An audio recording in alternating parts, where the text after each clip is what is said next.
ಆತ್ಮೀಯ ಬಂಧುಗಳೇ, ಮಹಾಭಾರತ ಉದ್ಯೋಗ ಪರ್ವ ಇದರಿಂದ ಸಂಜೆಯ ಕೌರವರ ಸಭೆಗೆ ಬಂದು ದುರ್ಯೋಧನನಿಗೆ ಅರ್ಜುನನ ಸಂದೇಶವನ್ನ ತಿಳಿಸೋದು.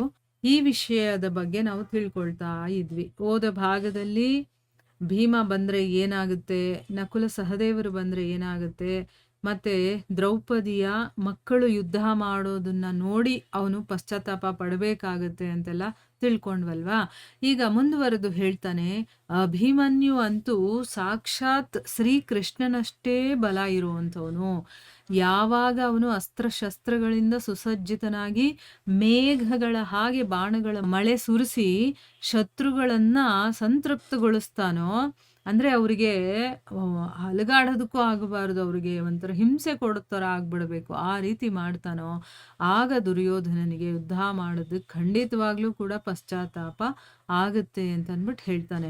ಮತ್ತೆ ಯಾವ ಸಮಯದಲ್ಲಿ ವೃದ್ಧ ಮಹಾರಥಿ ವಿರಾಟ್ ಮತ್ತೆ ದೃಪದ ತಮ್ಮ ತಮ್ಮ ಸೇನೆಗಳ ಸಹಿತ ಸುಸಜ್ಜಿತರಾಗಿ ಸೇನೆ ಸಹಿತ ಧೃತರಾಷ್ಟ್ರನ ಮಕ್ಕಳ ಮೇಲೆ ದೃಷ್ಟಿ ಹಾಕ್ತಾರೋ, ಆ ಸಮಯದಲ್ಲಿ ದುರ್ಯೋಧನ ಪಶ್ಚಾತ್ತಾಪ ಪಡಲೇಬೇಕು.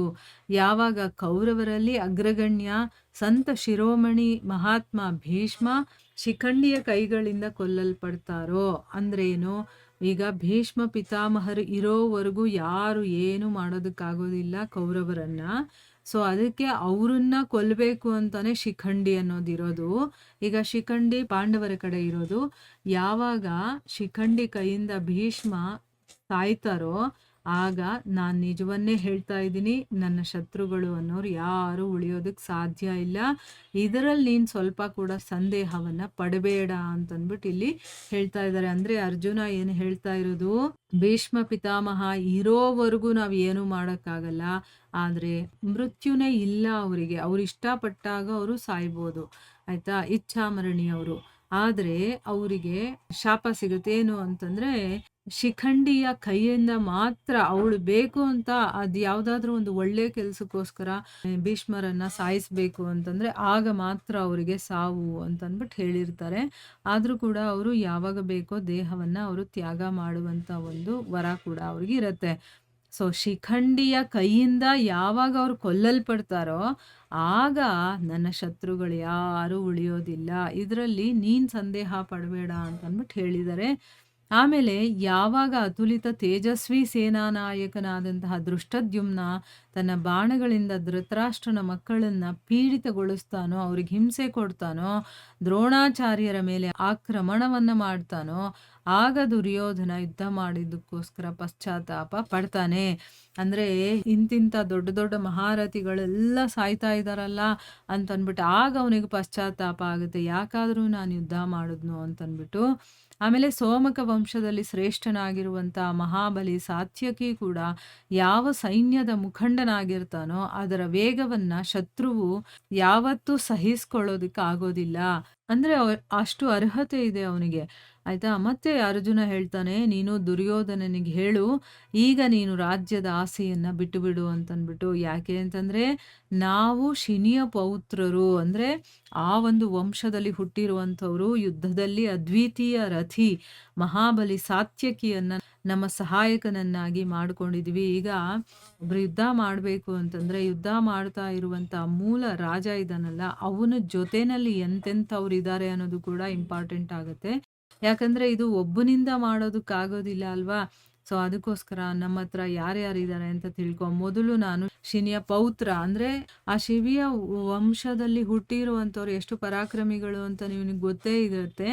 ಮತ್ತೆ ಯುದ್ಧದಲ್ಲಿ ಅದ್ವಿತೀಯ ರಥಿ, ರಥ ಓಡಿಸೋದ್ರಲ್ಲೂ ಕೂಡ, ಯಾಕಂದ್ರೆ ಯುದ್ಧದಲ್ಲಿ ತುಂಬಾ ಇಂಪಾರ್ಟೆಂಟು ಅಂತಂದ್ರೆ ರಥವನ್ನ ಸರಿಯಾದ ರೀತಿಯಲ್ಲಿ ಓಡಿಸೋರು, ಆಯ್ತಾ. ಆಮೇಲೆ ಮಹಾಬಲಿ ಸಾತ್ಯಕಿ ಇದಾರಲ್ಲ, ಅವ್ನು ನಮ್ಮ ಸಹಾಯಕನನ್ನಾಗಿ ಮಾಡ್ಕೊಂಡಿದೀವಿ. ಅವನು ಸರ್ವಥಾ ನಿರ್ಭಯನು, ಯಾವಾಗ್ಲೂ ನಿರ್ಭಯದಿಂದ ಇರುವಂಥವನು. ಮತ್ತೆ ಅಸ್ತ್ರಶಸ್ತ್ರ ಇರುತ್ತಲ್ಲ ಅದನ್ನ ಸಂಚಾಲನೆ ಮಾಡೋದ್ರಲ್ಲೂ ಕೂಡ ಪಾರಂಗತನಾಗಿದ್ದಾನೆ.